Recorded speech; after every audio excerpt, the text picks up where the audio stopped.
Chers clients, bonjour. Vous avez souscrit à une offre SFR SIS Evolution et nous vous remercions pour la confiance que vous nous avez accordée. Le but de cette vidéo d'une dizaine de minutes est de vous aider à prendre en main rapidement votre pare-feu SFR SIS Evolution au travers de votre self-care.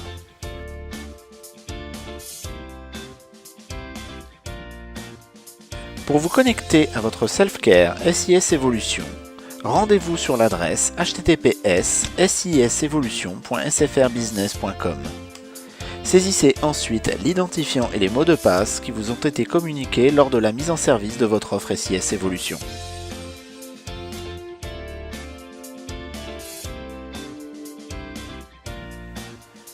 Une fois connecté à votre self-care, vous avez accès à 5 onglets. Un onglet Dashboard, un onglet Policy et Objects, un onglet View, un onglet Reports et un onglet Audit. L'onglet Dashboard vous permet d'avoir une vue d'ensemble sur le trafic véhiculé par votre pare-feu.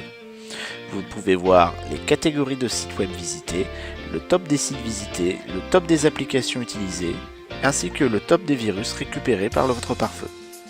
L'onglet Policy et Objects vous permet de régler la politique de sécurité de votre pare-feu. Le sous-onglet Policy vous permet de créer les règles de pare-feu et l'onglet Objects vous permet de créer les objets utilisés dans les règles de pare-feu. L'onglet View vous permet d'avoir accès aux journaux de votre pare-feu. Vous pouvez y voir les applications utilisées, les sources et destinations accédées, ainsi que les sessions qui ont été créées. L'onglet Reports vous permet de créer des rapports d'utilisation sur votre pare-feu. Vous avez accès à deux sous-onglets, un onglet FortiPortal ainsi qu'un onglet FortiAnalyzer. Le FortiPortal vous permet de créer des rapports généraux alors que le FortiAnalyzer sera capable de créer des rapports plus précis. Enfin, vous avez également accès à un onglet Audit qui vous permet de voir qui s'est connecté ou déconnecté de votre self-care. Nous allons voir ensemble comment créer notre première règle SIS Evolution. Nous prendrons comme cas concret ce schéma réseau. Il s'agit d'un client équipé d'une offre SIS Evolution et d'un lien SFR Connect. Le pare-feu est situé dans ses locaux et il dispose de deux adresses IP publiques, 203.0.113.1 et 203.0.113.2. Son réseau interne est adressé en 192.168.42.0/24. Il dispose de plusieurs PC, dont celui d'un salarié, adressé en 192.168.42.100 et celui du directeur de l'entreprise, adressé en 192.168.42.50. Il dispose également d'un serveur web, adressé en 192.168.42.10. Il héberge le site internet de l'entreprise. La première étape consiste à définir les principes de notre politique de sécurité. Par exemple, qui doit accéder à Internet, les horaires autorisés, les dérogations ou encore les protocoles autorisés. Dans notre cas client, l'entreprise concernée souhaite appliquer les règles suivantes. Les salariés peuvent accéder au surf, au transfert de fichiers et aux emails. Lors des horaires de travail, seuls les sites utiles seront autorisés.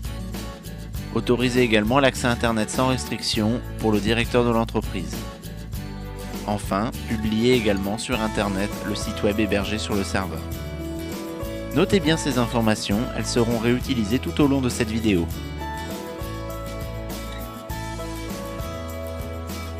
Nous venons de définir notre politique de sécurité. Nous pouvons donc configurer notre pare-feu. Avant de créer les règles de pare-feu, il est nécessaire de créer les objets faisant référence aux éléments du réseau. Nous allons commencer par créer 3 objets pour référencer le serveur, le réseau de l'entreprise, ainsi que le PC du directeur.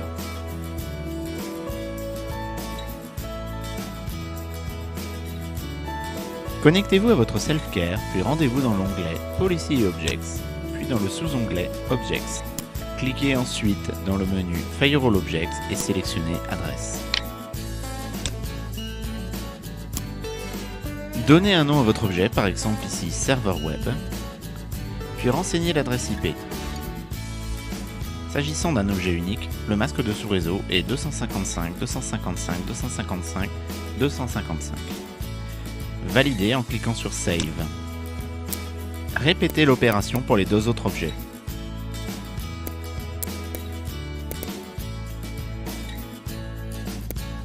Nous allons maintenant définir les heures de travail de l'entreprise. Pour ce faire, cliquez sur Schedule dans le menu Firewall Objects. Dans la liste centrale, faites un clic droit puis New.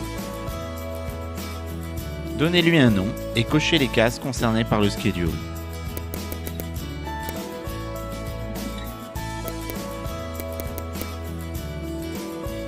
Les horaires de travail étant récurrents, validez bien que le bouton Radio Recurring est bien coché. Cliquez enfin sur Save pour sauvegarder. Nous allons maintenant définir la politique de filtrage des salariés. Pour ce faire, cliquez sur le menu Security Profile et cliquez sur le sous-menu Web Filter Profile. Dans la liste centrale, faites un clic droit puis Create New. Nous allons maintenant configurer les catégories de sites web que nous souhaitons autoriser ou bloquer. Chaque catégorie est à 2 niveaux. Vous pouvez choisir de bloquer ou d'autoriser que certaines parties. Vous pouvez aussi bloquer une catégorie dans son ensemble.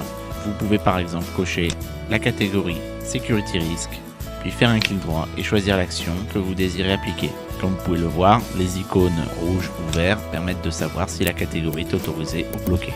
Pour bloquer qu'une catégorie en particulier, vous pouvez faire un clic droit sur la catégorie concernée après l'avoir cochée, puis sélectionner la case Bloc.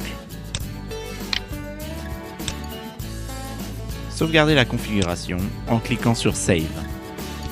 Enfin, il nous reste à créer l'objet nécessaire à la publication de notre site web. Il s'agit d'une Virtual IP.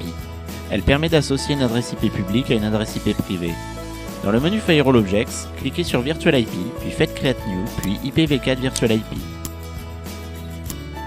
Donnez-lui un nom, sélectionnez l'interface externe, renseignez l'IP public que nous allons utiliser, puis renseignez l'IP privé du serveur.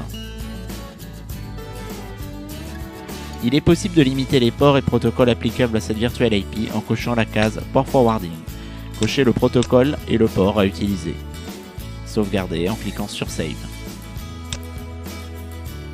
Nous profitons de cette manipulation pour déclarer les adresses IP publiques disponibles sur notre connexion SFR Connect. Pour ce faire, faites clic droit puis New IP Pool. Déclarez ensuite chaque adresse IP publique une par une. Tous les objets nécessaires à la configuration sont désormais créés. Nous allons donc pouvoir commencer à créer les règles de pare-feu.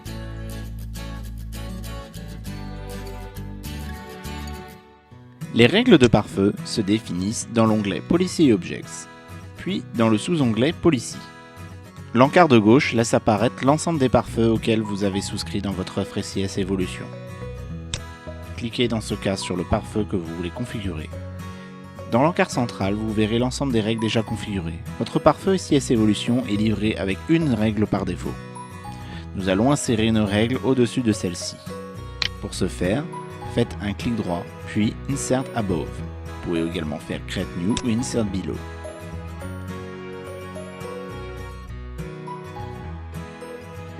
Nous allons créer une première règle de pare-feu autorisant le trafic du serveur et le trafic du PC du directeur à accéder à Internet sans restriction. Pour ce faire, nous allons déjà définir l'interface d'entrée, à savoir l'interface interne. Nous allons définir l'adresse source également, à savoir dans la liste, le PC du directeur, ainsi que le serveur web. Nous pouvons sélectionner plusieurs en maintenant la touche CTRL du clavier appuyé. Faites OK pour valider la sélection. Nous sélectionnons également l'interface de sortie, à savoir l'interface externe. Le flux est à destination de n'importe quelle adresse internet, nous laissons donc l'objet All appliqué. Nous choisissons également d'appliquer un schedule de Always, puisque le flux doit être applicable en toute heure de la journée. La section service est définie à All, puisqu'elle autorise tous les protocoles. Nous définissons une action à Accept. Sur cette règle sortant vers Internet, il est nécessaire d'appliquer du NAT. En effet, si nous n'appliquons pas de NAT, l'adresse IP privée du poste sera utilisée et ne pourra pas accéder à Internet.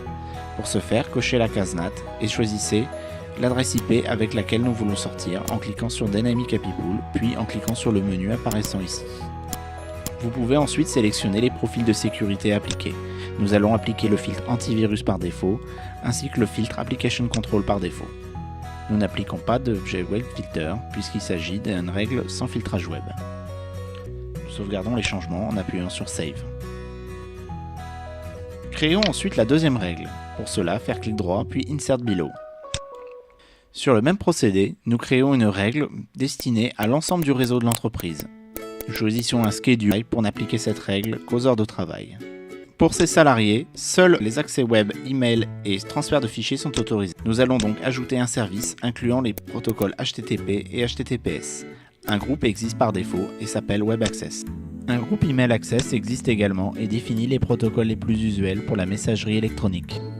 Enfin, nous ajoutons le protocole FTP pour les transferts de fichiers.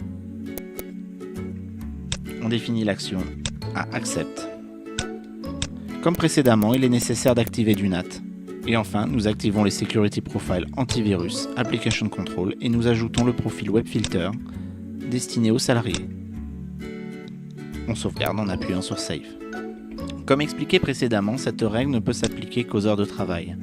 Pour permettre aux employés de surfer en dehors des heures de travail, il est nécessaire de créer une nouvelle règle. Pour cela, nous allons insérer une règle en dessous de celle-ci. Deux points diffèrent par rapport à la règle que nous avons créée précédemment. D'une part, le schedule est défini always.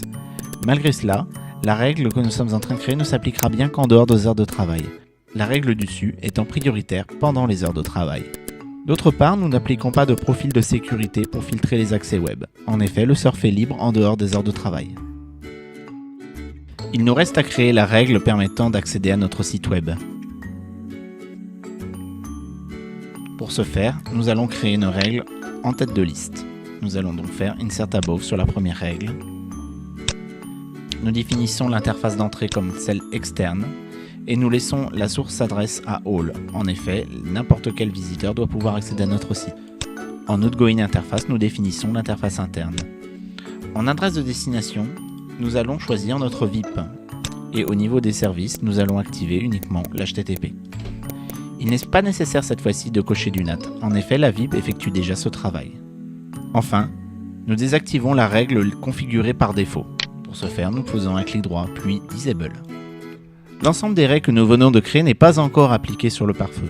Il est nécessaire de les installer. Pour ce faire, cliquez sur l'onglet Installation situé juste au-dessus de Policy, puis effectuez un clic droit sur le pare-feu et faire Installation.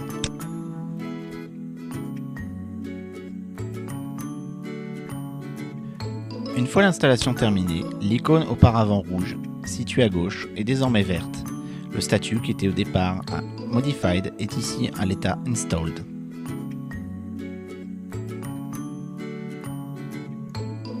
Pour déclarer et suivre vos incidents, vous pouvez vous connecter à votre espace client accessible depuis Internet à l'adresse https://extranet.sfrbusinessteam.fr.